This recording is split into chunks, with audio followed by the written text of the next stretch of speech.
Ja voi sanoa niin, että Petter Northug ei tuolta enää ainakaan nouse.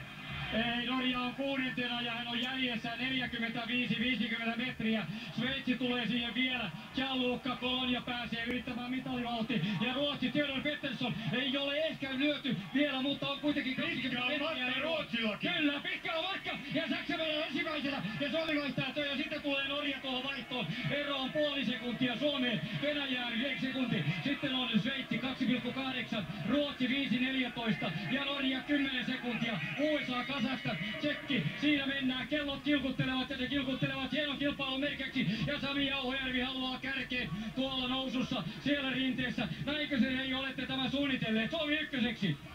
Ja siellä näyttää, että Ruotsilla on vaikeuksia ajoja tuohon vähän kiinni, mutta vaikeuksia Venäjälläkin on vaikeuksia pysyä Suomen ja Saksan mukana. Sami Jauhojärvi taistelee ehkä viimeisissä olympiakisoissa, taistelee niin kuin ei olisi koskaan aikaisemmin. Uran paras hiihto, se täytyy todeta, se on nyt menossa ja nyt se voi olla jopa Samille mitalihiihto tässä. Saksa kuitenkin pysyy kakkosena. Saksa tulee todella hyvän tuntuisesti tuossa. Tim Tjarke, joka on arvoitetun kova viestiviejä, ja sitten Kryukko. Pääseekö Kryukko edes tuntumaan tasatyönnöille? Siinä on vaikea. Theodor Pettersson on kaukana. Sveitsi tulee siellä ja Norja on lyöty, joten Suomelle alkaa tulla mitalia tässä. Sellainen on tuntuma ja mitä vielä? Ollaanko ihan loppuun asti viimeisellä suoralla vielä mukana? Se on ihan hetkien kysymys. Nyt lasketaan tuonne tuo lasku Sami Joonaan. Sami vie tuota porukkaa, sitten Saksa ja Venäjä. Ja tämä tullaan ratkaisemaan tässä viimeisessä jyrkässä ylämäessä. Näyttää siltä, että mitali on Suomelle tulossa tästä. Kyllä vahvasti näyttää siltä. Ei Jauhojärvi voi niin paljon väsähtää, kun hän pysyy tuo laskun. Ja pysyyhän Sami, laskee se hyvin, niin kuin aina on laskenut kovat laskut. Saksa tulee kannolla, Venäjä kolmantena. 3 kovan taistelu olympiakullasta. Naiset näyttivät tien, mikä se on. Suomi otti hienosti hopeaa siinä. Ja nyt sitten Laura hiihtostadionilla miehet taistelevat yllätysmitalista, yllätysvoitosta olympiakullasta. Ja Jauhojärvi johtaa vaan. 21 minuuttia on hiidetty. Tasatyöntö, pumppua, vetää todella rajusti. Ja saksalainen siinä. Ja Kryukov kyllä. Tjarke ja Kryukov ei pääse karkuun, se on ihan selvä. Mutta tuo mäki, löytyykö siihen vielä Jauhojärvelle? Lähtee nyt vuorohiihtoon. Toiselta rata, oikealta tulee Saksa. Vasemmalta tulee Venäjä. Nyt on liikenteessä vilkasta. Nyt on todellakin oikein paljon menoa, mutta eihän siinä taivu. Saksa pyrkii pääsemään ensimmäisenä mäen päälle. Tjarkella on siis 4 vuoden takaa hopeaa. Ja pääseekö tuonne mäen huipulle ensimmäisenä?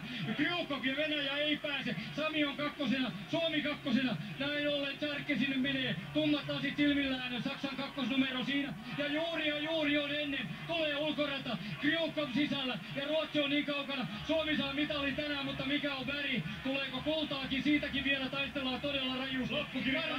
Loppukirikamppailu. Ja Venäjä on kolmantena. Kukaan ei pääse irti. Ja kolmikko laskee tänne.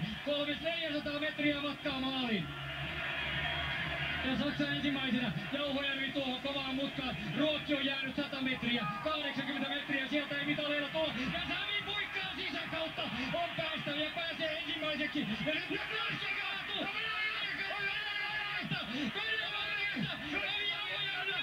Sami Jauhojärvi johtaa 5 metrillä. Suomi johtaa tätä viestiä. Tjarke kaatuu sinne. Ruotsi painaa kolmanneksi. Saako Kryukov enää kiinni? Pystyykö hän tulemaan tuolla viimeiseen mutkaan? Suomen johto 3 metriä. Suomi on voittamassa miesten olympiakultaa. Ja Sami Jauhojärvi työtää tässä työdellä. Oi rievun päivä! Oi rievun päivä! Suomi voittaa! Ei minä tiedä! Suomi voittaa!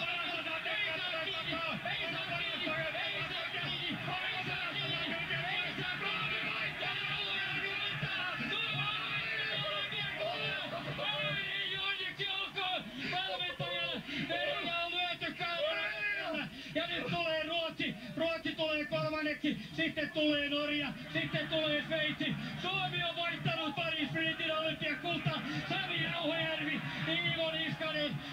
Ja nyt sitten, nyt on aika. Helsinki, porilaisten marssi.